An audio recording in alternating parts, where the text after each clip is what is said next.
My name's Jakob Henderson and I graduated from Green School Taranaki in 2023.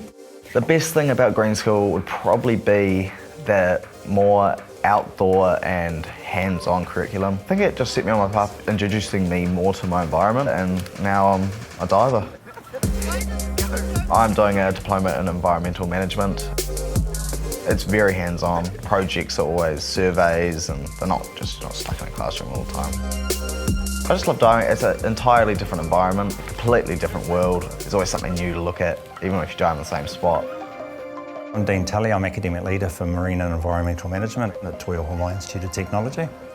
They learn the biology, the ecology, all the species sort of involved within the marine environment, and then from there they'll also get those practical components in the field, doing surveying and monitoring.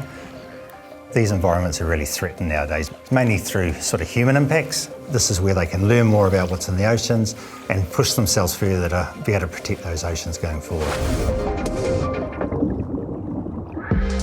I'm kind of aiming at the moment towards tech diving. It just looks adventurous to me. It's just going really deep, and there's something about it that just kind of intrigues me. Green School's really set me up and got me ready for life out of high school. I loved it. I think it was just the support we got at Green School. All the teachers would always support you. You could do the most out there thing and they would still support you. They would always just take you all the way as far as they could. And I think that just kind of motivated me to do something I enjoyed, and it's just a vibe.